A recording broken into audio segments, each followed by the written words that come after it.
Hello everybody, welcome back to the LMC channel. I'm your host Liam and Sonic the Hedgehog. Wow, I sure have talked about a lot of Sonic on this channel. You could even say I'm some sort of Sonic fan. Yes sirree, just call me your friendly neighborhood Sonic YouTuber. That's all I am. Okay, today we're going to be talking about Super Mario Bros. Wonder. Super Mario is an icon, as if you talk to a person on the street, they're probably gonna know who Mario is. He's been in so many genres of games. Racing games, party games, sports games, you name it, Mario's probably appeared in it. The thing is, Nintendo has never forgotten Mario's original genre. Mario started his roots with the 2D platformer genre, a series of games where you platform from point A to point B. Looking at all the games in order, it really goes to show you how great most of these games are. Super Mario Bros., Super Mario Bros. 3, Super Mario Land 2, they're all really good for what they are. However, for a few years, 2D Mario went on a hiatus, not releasing another game till 2006. With the release of the new Super Mario Bros. Game for Nintendo DS. This would start an era of Mario which I would like to call the New Series. As due to the success of New Super Mario Bros., Nintendo made 3 more games with the new title. New Super Mario Bros. Wii, New Super Mario Bros. 2, and New Super Mario Bros. U. While really great games in their own right, there was a big majority of people who got bored and tired of the same old New Series. Hey, I can't blame them. Nintendo pumped these games out in a span of 6 years, and each game got more stale and unoriginal as players had to go through the same 8 generic worlds over and over again. It just became more predictable as time went on. So after the release of New Super Mario Bros. U, Nintendo took a hiatus from the new series before creating another big 2D Mario game. First was New Super Luigi U, which was just DLC for Mario U, but each level was shorter and Luigi had a different moveset. Due to this change in gameplay, people enjoyed New Super Luigi U more than New Super Mario Bros. U. Then there were the 2 Super Mario Maker games, which were creation tools for people to create their own Mario levels. And finally, Nintendo released Super Mario Run, a mobile-only Mario game that was fun for a little while, though it didn't really keep me that interested. Of course, these weren't mainline 2D Mario games, these were just side projects Nintendo made before creating the next big 2D Mario. So, with all that spare time, what did Nintendo have cooking for their next game? Nothing! No, it wasn't until Nintendo demastered New Super Mario Bros. U in 2019 with New Super Mario Bros. U Deluxe, when it was finally decided that Nintendo would start working on their next brand new 2D Mario game. I don't know why it took them so long to create another 2D Mario, but it doesn't matter now. What is important is that Nintendo decided that they were going to listen to the complaints of the new Super Mario Bros. Series and make the game more creative, add more characters, create unique worlds and levels. These were all new creative ideas that the team was thinking about. So, after 3 years of development, and no deadlines I might add, Super Mario Bros. Wonder finally came out on October 20th, 2023, and it was really good! The game plays like your standard Mario game, getting from point A to point B is still the objective of the game, but it's the individual levels that make it so interesting, the graphics, the gameplay, they're so good! But hey, that's just me. So let's take a look at Super Mario Bros. Wonder to show you why I enjoyed this game. If you haven't picked it up yet, you should. Alright, the story. In this game, are you ready for it? Drum roll, please. Bowser is being bad, go stop him. Though there is more to that, Mario and friends are invited to the Flower Kingdom by Prince Florian. Everything is going well until Bowser shows up and touches the Wonder Flower, turning himself into a castle and causing terror all across the land. So now it's up to Mario and friends to go stop him. And that's it. That's the plot. I mean, it's a Mario game. What do you expect from a story like this? One positive I can give the game is its art style. It's very nice to look at, and I do like the art direction they went for. I mean, look at Mario, look how expressive he is. Whenever he crouches, his big nose pops out. They almost give him a Sonic-like run, as you can see in his feet. And look how he even interacts with the world around him. When you're running, you'll look up and down the whole wide world, looking at what he has to face. Speaking of characters, Mario isn't the only playable character in this game. You can play as 12 different characters. Mario, Luigi, Alpha Gold and Buckleberry, or Blue Toad and Yellow Toad, as most people know them as, all return from the new series. But they're not the only ones. Peach, Daisy, and Toadette are all playable as well. It's super cool to play as Daisy in a mainline Mario game for the first time. Toadette is also here too, and I'll just say, thank God the Super Crown didn't make the cut.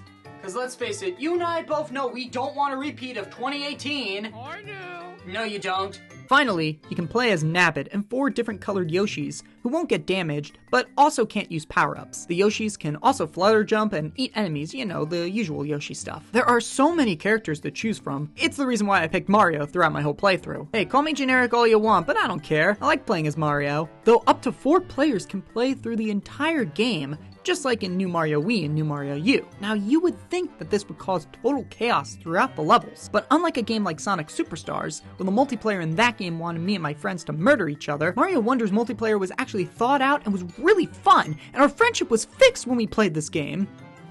Just kidding, my friends still want to murder me. They have not recovered from Sonic Superstars. There's no picking up players and throwing them into pits. The levels feel welcoming to 4 players without it being the main selling point. It's really fun. However, let's say you don't have any friends. Well, luckily for you, you can go online and play with people from around the world in online multiplayer. And since this is an in-house Nintendo game with barely any outside help, it works really well. Not once during my playthrough did I have any difficulty connecting online. Plus, in the game, you can buy and play standees for other players just in case they die in the stage. You can also collect heart points, though they don't really do anything. They're kind of useless. I think I have to mention something about this game, being that it's the first game where Mario and Luigi aren't voiced by Charles Martinet, as he's been voicing Mario since Super Mario 64. No, scratch that. It was Mario Teaches Typing.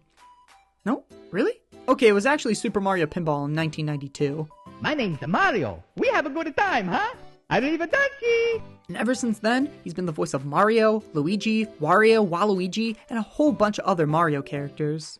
It's unknown whether he wanted to step down from the role or Nintendo wanted him to, but what's important is that Mario and Luigi have a new voice, Kevin Feige, whose Mario impression is really good. It's me! So here we go! Yeah!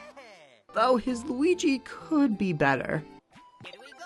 I did it! And while I give good luck to the new voice actor, it's kinda sad to know that Martinet won't be voicing Mario anymore, and future games are just gonna reuse his old voice recordings. But you know what? In the end... It should have been me, not him! It's not fair! The new power-ups in this game are a lot of fun to use. The elephant fruit, which is the main seller of the game, has you turn into an elephant, and you can swing your trunk around and collect water. Even though it's a little weird, even for a Mario power-up, I still found myself having fun with it, and it was quite useful in certain locations. The bubble flower has to be my favorite power-up in the game, as you can create bubbles from your own hands. It can take out a lot of enemies in one hit, and these bubbles can also be used to create platforms, and seeing people use these bubbles to break the game with speedruns is crazy. Finally, we have the drill mushroom. While it was an object in Super Mario Galaxy 2, it has finally graduated to full-on power-up. It allows you to drill into the ground, hiding from enemies who walk on by. The hat can also protect you from enemies who try to hit you from up above. In conclusion, all 3 of these power-ups were a lot of fun to use and master. It is a little weird to me that there are only 7 power-ups in the game. The 4 that have been here since the original Super Mario Bros. Make a return. But the other ones don't make an appearance at all. But that would mean they would have to change these levels to accommodate for these power-ups. The worlds in this game are great. They're all creative, better than how the new series treated these levels. There's Pipe Rock Plateau, your standard grass level, that also has levels that take place in the woods or even a savanna. Fluff Puff Peaks, which combines the snow and sky worlds in this game. Shining Falls, which is your jungle world in the game. Petal Isles, these small islands which are the center of the Flower Kingdom. Sunbaked Desert, a desert world with a huge palace. Fungi Mines, a forest/mine that leads you to an underground area. And Deep Magma Bog, your standard lava world. They're fun locations to visit, and while being all new, they still feel welcoming to the Mario world. The enemies in this game are pretty cool. Sure, you have your standard Goombas, Koopas, and Piranha Plants in the game, but you also have new enemies never seen in a Mario game before, like these bulls called Bulrush and these birds called Bluebirds.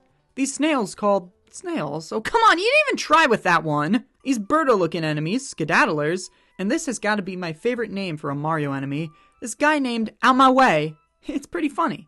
Moving on, each level contains 3 10 flower coins. These act as the star coins from the new series. However, unlike the new series, where they could be used to unlock new levels, these flower coins can be used as currency in the shop to buy stuff like standees and 1-ups. When you come to a certain part of the level, a wonder flower will appear. Hit them and... craziness ensues. These wonder flowers can change these levels entirely, having you walk on a moving pipe, ride a stampede of bulls, slowing down or speeding up time, walk on the walls.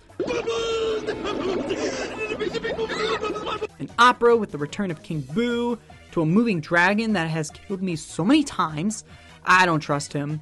You can turn to jelly, one where Bowser chases you down, and even a singing parade of piranha plants. Are they singing?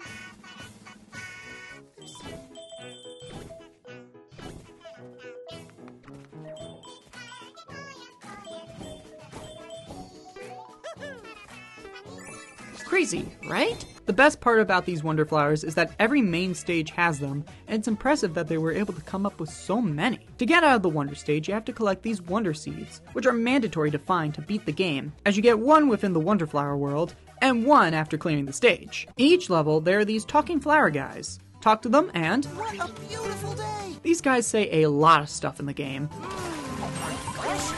From... Deep breaths. to... Well, were you scared? No, I wasn't. That wasn't scary. These guys are a lot of fun to have around, and I never turn them off. Just kidding, these guys got on my nerve. I'm turning them off right now. Oh, was it something I said? I don't know.